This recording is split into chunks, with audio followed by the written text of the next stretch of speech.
ॐ तपोभिक्षीणपापानां शान्तानां वीतरागिणां मुमुक्षूणामपेक्ष्योऽयम् आत्मबोधो विधीयते। शङ्करं शङ्कराचार्यं केशवं बादरायणं सूत्रभाष्यकृतौ वन्दे भगवन्तौ पुनः पुनः। ईश्वरो गुरुरात्मेति मूर्तिभेदविभागिने व्योमवद्व्याप्तदेहाय दक्षिणामूर्तये नमः। ॐ शान्तिः शान्तिः शान्तिः।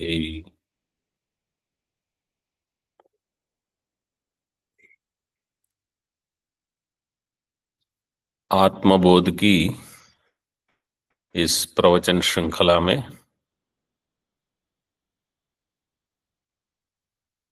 महाकुंभ के अवसर पर जो प्रवचन का आरंभ हुआ था उसी का अंतिम चरण अब चल रहा है। इसको हम देखेंगे।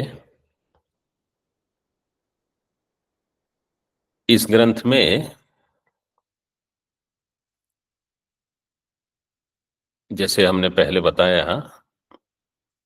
हर श्लोक के साथ कोई दृष्टांत आचार्य ने दिए हैं।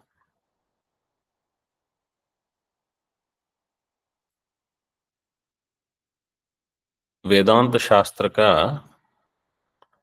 जब हम श्रवण करते हैं तो वहां एक स्पष्ट प्रयोजन होता है,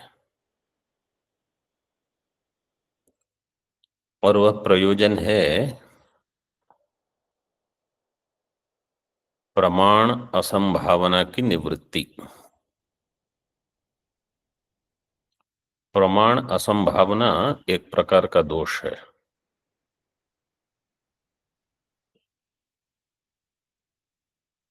इसका अर्थ क्या है कि जो वाक्य तत्त्वमसि रूप में अथवा अहम ब्रह्मास्मि रूप में हम श्रवण करते हैं, इस वाक्य का प्रामाण्य है कि नहीं, यह वाक्य प्रमाण है कि नहीं, ऐसी जो विचिकित्सा होती है, ऐसा संशय जो होता है, इसको कहा जाएगा प्रमाण असंभावना। प्रमाण के बारे में अथवा प्रामाण्य के बारे में संशय। किस वाक्य का प्रामाण्य? मेरे ब्रह्मत्व को प्रतिपादित करने वाला जो वाक्य है उस वाक्य का प्रामाण्य, अथवा जगत के मिथ्यात्व को जो सूचित करता है, ऐसे वाक्य में प्रामाण्य है कि नहीं, इस शंका का समाधान श्रवण से होना चाहिए। अगर होता है तो इसका अर्थ है हमारा श्रवण ठीक ठीक हुआ।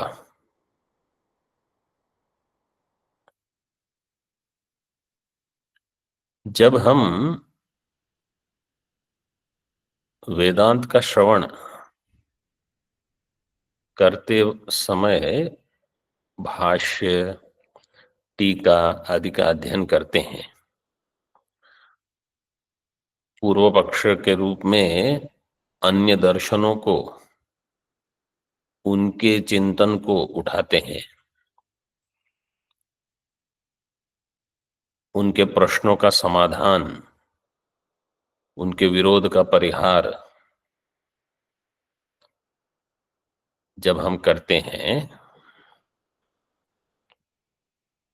इसको कहा जाएगा मननम।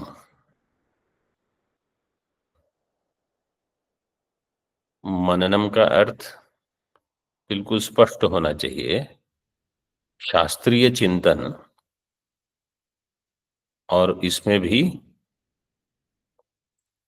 जहां प्रमेय की असंभावना, इसकी निवृत्ति हो, इस प्रयोजन को ध्यान में रखते हुए शास्त्रीय चिंतन जब होता है। मैं फिर से बताऊंगा, शास्त्रीय चिंतन का प्रयोजन है प्रमेय असंभावना की निवृत्ति। तो इस निवृत्ति का जब आप प्रमेय रूप असंभावना की निवृत्ति का अगर हम उसको ध्येय बनाते हैं, उसको लक्ष्य बनाते हैं,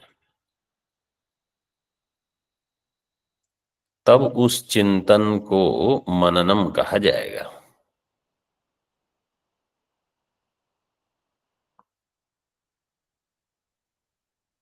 अन्यथा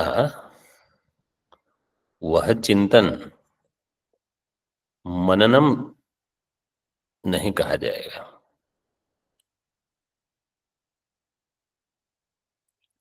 तो जिसमें पूर्व पक्ष का विरोध हो, उसका परिहार हो, अथवा जो प्रमेय है वेदांत का, उसका प्रामाण्य तो सिद्ध है,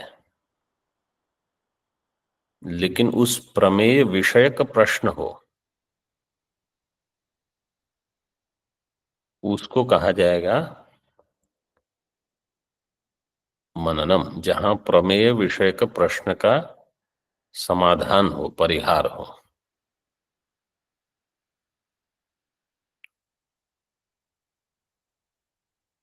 तो तत्पश्चात जो तृतीय साधन है निदिध्यासन, इस साधन के द्वारा वेदांत को एक बिल्कुल स्पष्ट ध्येय की सिद्धि करनी है। कोई भी दर्शन किसी भी साधन के द्वारा एक स्पष्ट लक्ष्य को लेकर, साध्य को लेकर वो साधन बताया जाता है हर दर्शन में। तो वेदांत के जो तीन साधन हैं, श्रवणम, मननम और निदिध्यासनम, इनका एक बिल्कुल स्पष्ट साध्य है। निदिध्यासन का साध्य क्या है? निदिध्यासन साधन है, उसका साध्य है कि मैं अपने आप को ब्रह्म तो समझ लेता हूं, लेकिन कब? जब परिस्थिति अनुकूल हो।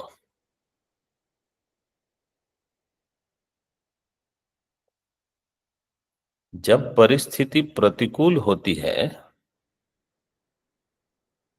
तो मुझे अपने आप को ब्रह्म जानने में, अथवा इसको याद रखने में कठिनाइयां होती है। मैं भूल जाता हूं कि मैं ब्रह्म हूं। मैं भूल जाता हूं कि मैं कर्ता भोक्ता नहीं हूं। तो अनुकूल परिस्थिति में तो सरल है। आप कमरे में बैठे हो आंख बंद करके और चिंतन करते हो, मैं ब्रह्म हूं, मैं निर्गुण हूं, निर्विकार हूं, निष्क्रिय हूं इत्यादि। जैसे इस ग्रंथ में बताया था, 33वां श्लोक था। अन्य ग्रंथों में कहीं 34वां श्लोक बताते हैं, निर्गुणो निष्क्रियो नित्यो निर्विकल्पो निरंजनः निर्विकारो निराकारो नित्य मुक्तोस्मि निर्मलः। जब सब ठीक चल रहा है, तब आपको अगर किसी ने कहा कि आप ब्रह्म, तो हमको बहुत अच्छा लगता है।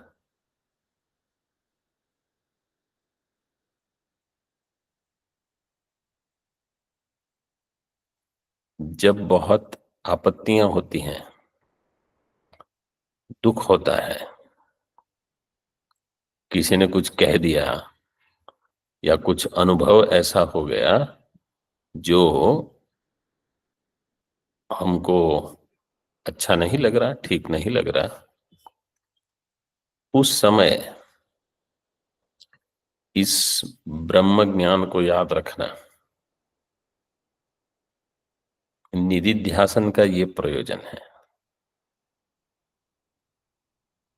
उस समय मुझे याद रहे कि मैं ब्रह्म हूं, अन्य व्यक्ति जिससे मैं व्यवहार कर रहा हूं वो भी ब्रह्म है, और जगत मतलब हमारी उपाधियां मिथ्या है। मेरी उपाधि भी मिथ्या है, अन्य की उपाधि भी मिथ्या है, जगत मिथ्या है। तो ये दोनों की आवश्यकता है। और परीक्षा उसी समय होगी जब परिस्थिति अत्यंत प्रतिकूल हो। कि सब अनुकूल हो तो परीक्षा कहाँ होगी। तो इसी समय, ऐसी परिस्थिति में विपरीत भावनाएं बहुत रहती हैं।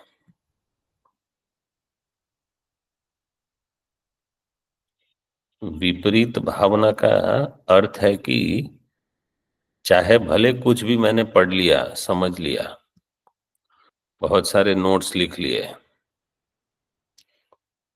अंत में मैं वहीं का वहीं घूम फिर के हम वहीं पहुंच जाते हैं जहां से हमने यात्रा आरंभ की थी। मैं परिच्छिन्न हूं, देहधारी हूं, दुखी हूं, कर्ता भोक्ता, ये इत्यादि इत्यादि। तो इस परिच्छिन्नत्व का ही निषेध करना है। इसलिए तो हमने वेदांत का आरंभ किया था।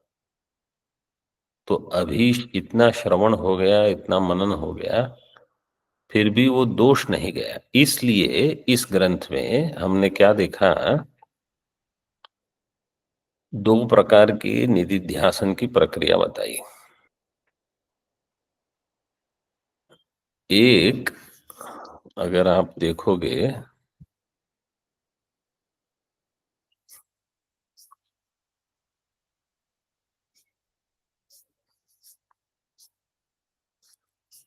तद्ब्रह्मेत्यवधारयेत,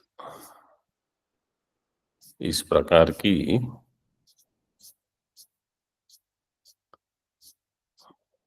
कुछ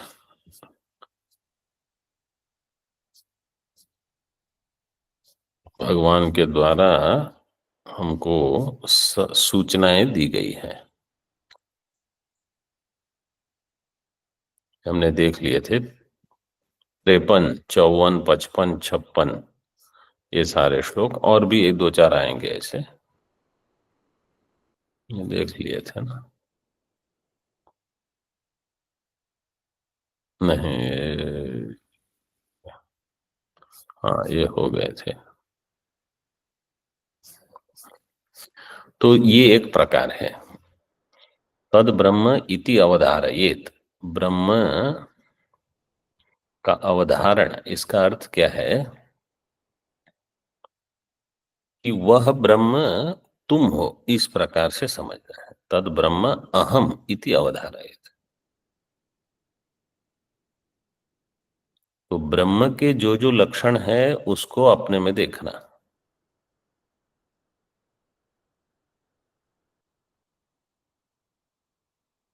जो पूर्ण सच्चित आनंदम अद्वयम अनंतम नित्यम एकम, ये ब्रह्म मैं हूं।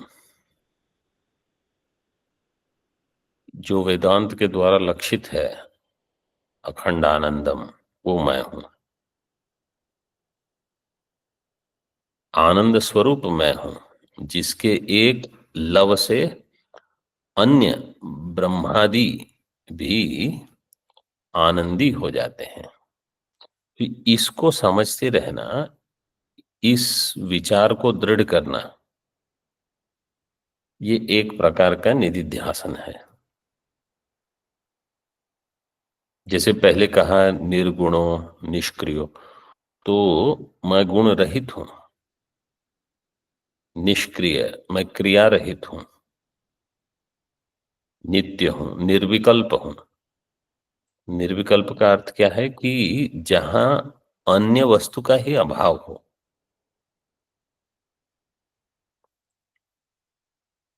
और निरंजन, इसका अर्थ है असंग हूं, मुझ में किसी का लेप नहीं होता, कोई अन्य है ही नहीं। इस विचार को जितना दृढ़ बनाया जा सके उतना आपको संबल मिलेगा, सामर्थ्य मिलेगा।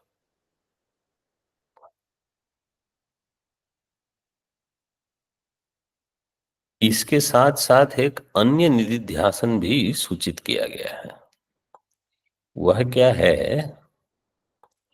वो बताया था,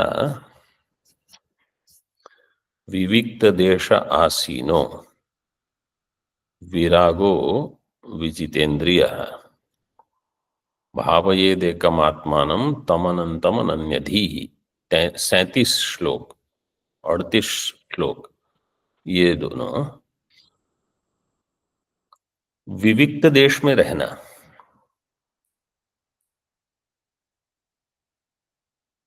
तो जहां बहुत सारे लोग न हो, ऐसे प्रदेश में ध्यान चिंतन के लिए, और वैराग्य से युक्त होकर, विराग है, विजितेंद्रिय है। विजितेंद्रिय का अर्थ है दम। तो दम हो, शम हो, वैराग्य हो, इनको लेकर एकांत में ध्यान चिंतन करना।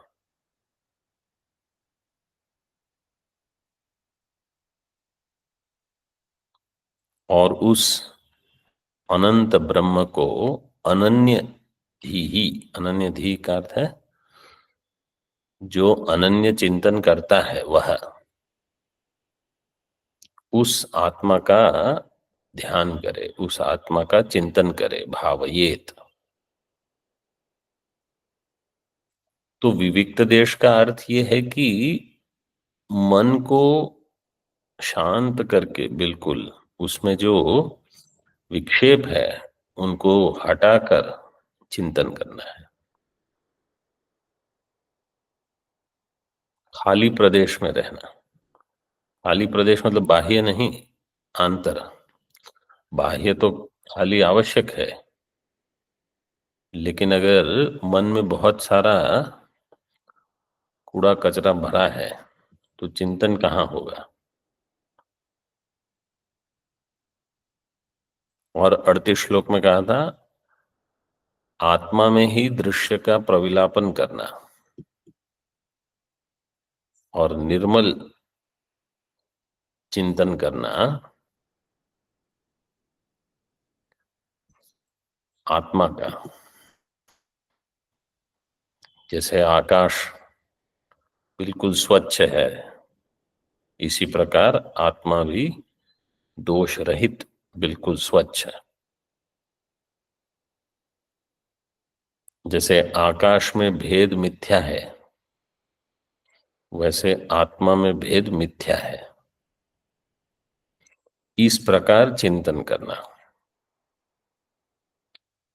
तो यह एक एकांत में जाकर चिंतन करने का उपदेश भगवान ने दिया। और दूसरा, शास्त्र में जो बताया गया है उन लक्षणों के द्वारा ब्रह्म का चिंतन करना। तो दोनों प्रकार से ब्रह्म का चिंतन मुख्य है।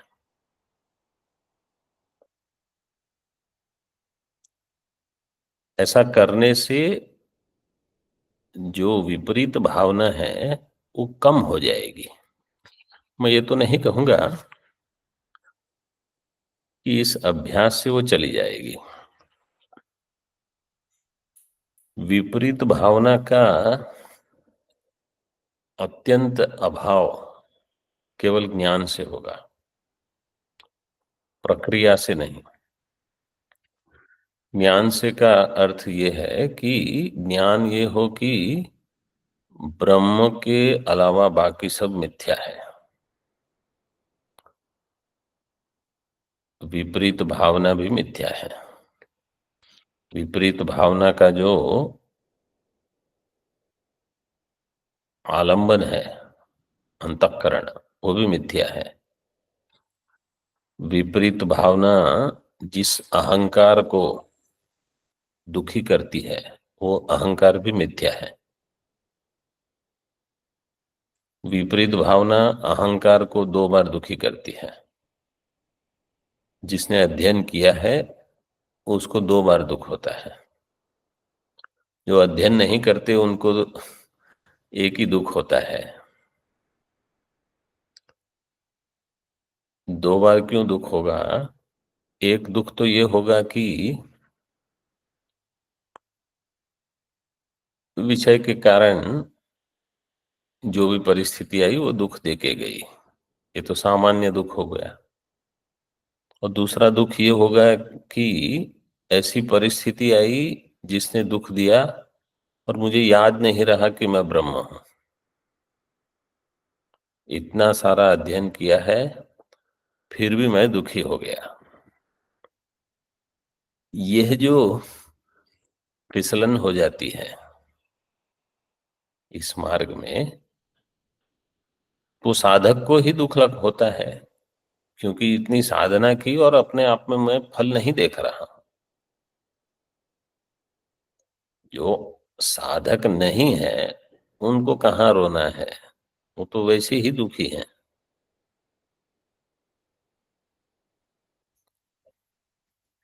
तो इस प्रकार से यहाँ ऐसा बताया है। अब हम जो श्लोक देख रहे थे,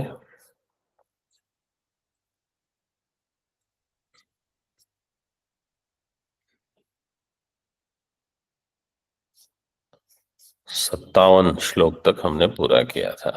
पृष्ठ क्रमांक 499, 499, श्लोका नंबर 57, ये हमने अंतिम श्लोक देखा था। अखंडानंद रूपस्य तस्यानंद लवाश्रिताः ब्रह्माद्याः तारतम्येन भवन्ति आनंदिनो खिलाः। इस श्लोक में बताने का मुख्य प्रयोजन क्या है? श्लोक का अर्थ तो हमने देख लिया था। इसका प्रयोजन ये है कि मैं वह आनंद हूं जो सभी को सुखी करता है, इसलिए मुझे आनंद की भूख न हो। मुझे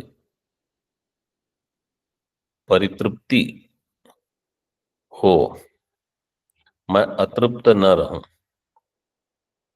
ये बताने का प्रयोजन है।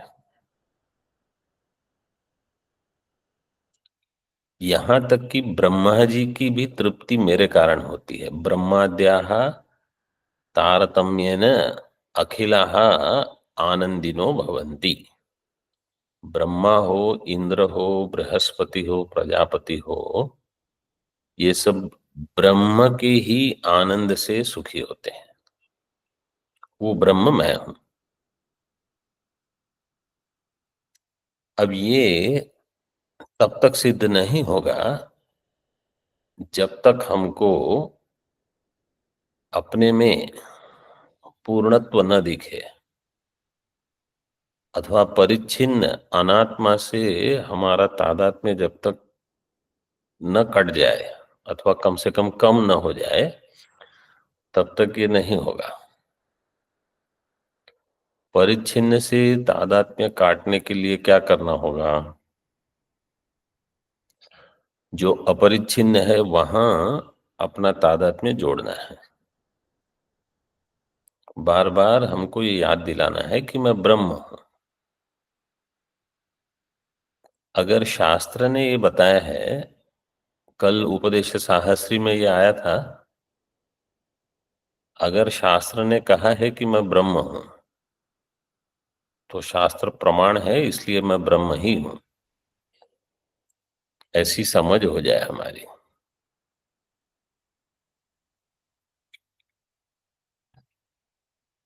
तो जब ऐसा होगा तब देह तादात्म्य कम होगा, तब ब्रह्म में निष्ठा हो सकती है।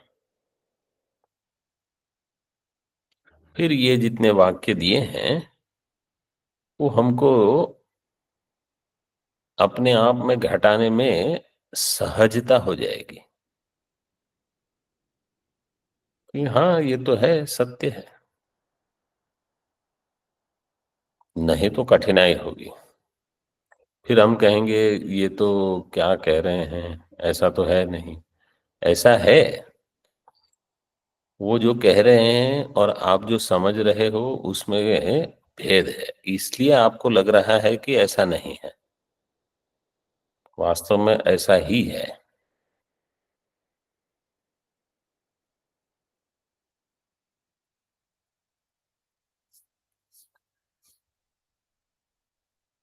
और इसमें बृहदारण्यक और तैत्तिरीय श्रुति उद्धृत की है। बृहदारण्यक बताई है, तैत्तिरीय आप समझ लो। आगे देखिए टीका में 58 श्लोक 58। आत्मैव परम प्रेमास्पदतया सर्वप्रियतमो भवति इत्याह। आत्मैव परम प्रेमास्पदतया, आत्मा परम प्रेमास्पद है, इसलिए सबसे प्रिय है, सर्वप्रियतम। तमप प्रत्यय है, भवति। तो इसमें अनुमान है, पक्ष है आत्मा और साध्य है सर्वप्रियतमत्वम। हेतु हो जाएगा परम प्रेमास्पदत्वम। आत्मा सर्वप्रियतमः,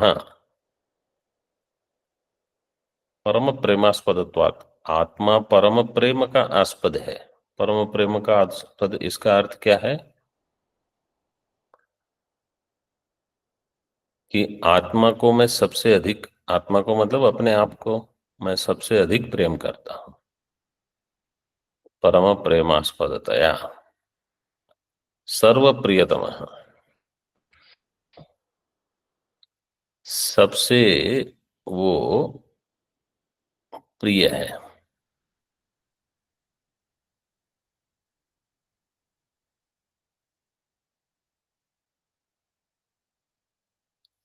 इसमें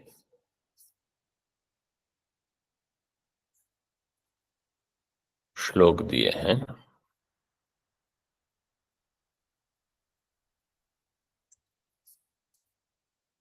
58 श्लोक देखिए। तदुक्तमखिलं वस्तु व्यवहारस्त्वति प्रियः, तस्मात् सर्वगतं ब्रह्म क्षीरे सर्पिरिवाखिले।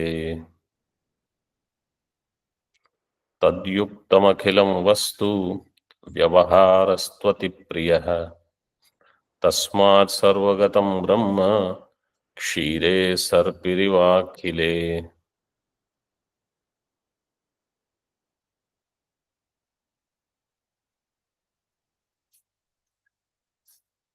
तदयुक्तम अखिलम वस्तु, तत्का अर्थ है ब्रह्म। ब्रह्म युक्तम अखिलम वस्तु, व्यवहार तू अति प्रिय है। ब्रह्म से युक्त सारी वस्तुएं हैं। युक्त का अर्थ है संबंधित होकर, और व्यवहार भी अति प्रिय रूप से होता है।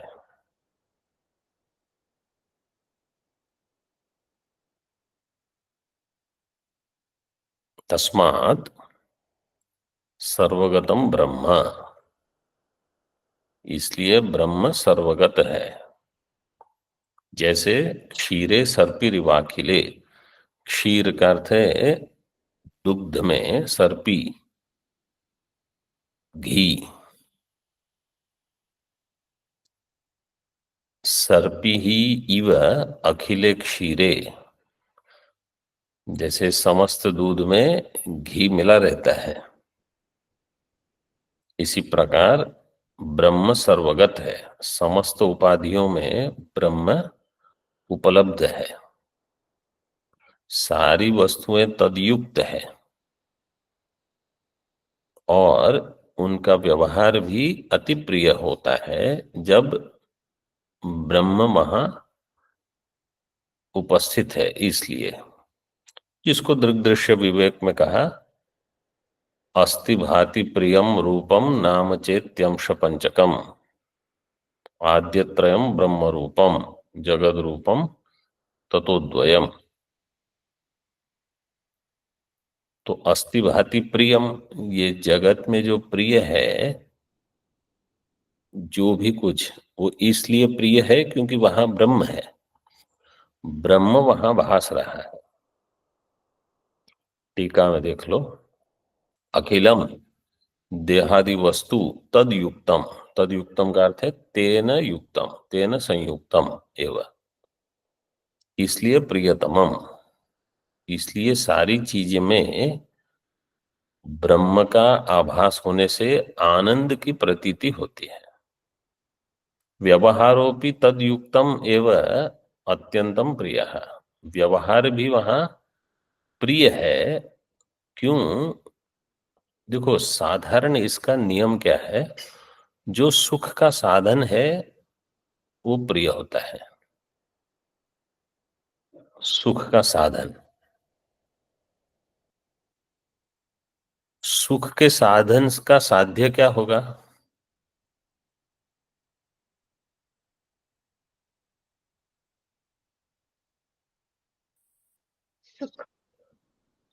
सुख होगा। सुख अगर साधन है तो उसका साध्य होगा सुख। अगर सुख का साधन मेरा प्रिय है तो सुख तो मेरा प्रियतम होगा।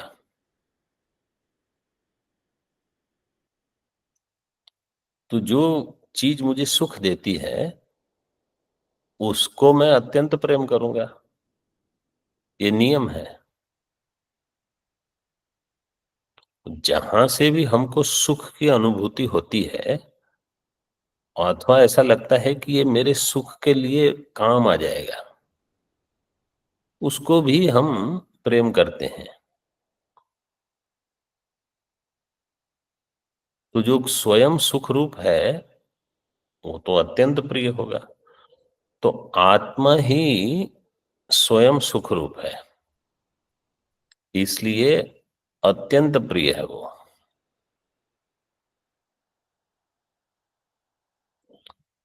तो व्यवहार भी वहां अत्यंत प्रिय होगा जहां सुख छिपा हुआ है। तो युक्तम, तो ब्रह्म से जो युक्त होगा वहां सुख होगा। तस्मात् सर्वगतम ब्रह्म, इसलिए ब्रह्म जो है वो सर्वगत है। अत्यंत प्रियम, ब्रह्म नपुंसकलिंग है इसलिए प्रियम लिखा है। अत्यंत प्रिय का अर्थ है कि हम मोक्ष के लिए बाकी सब छोड़ सकते हैं। जिसको ये समझ में आ रहा है वही वास्तव में मुमुक्षु है।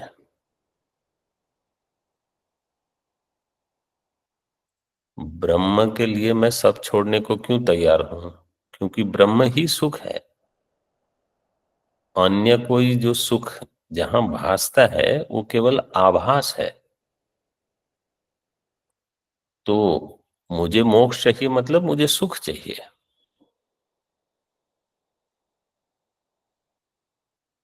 तो इसलिए ब्रह्म अत्यंत प्रिय है और वो सर्वगत है। सर्वगत होने से घट पट इत्यादि जो कोई पुष्प, कोई खाद्य पदार्थ जिसमें हमको आनंद होता है, ये सारे के सारे ब्रह्म के आनंद स्वरूप का प्रतिबिंब है। यही बताना चाहते हैं। यथा अखिले क्षीरे घृतमिव व्यापित्वात् आत्मैव प्रियत्वेन सिद्धः। जैसे समस्त दुग्ध में घृतम घी व्यापी है, ऐसे ही आत्मा, और वो प्रिय भी है, इसी प्रकार आत्मा समस्त जगत में व्याप्त है और प्रिय है। ये सिद्ध हो गया।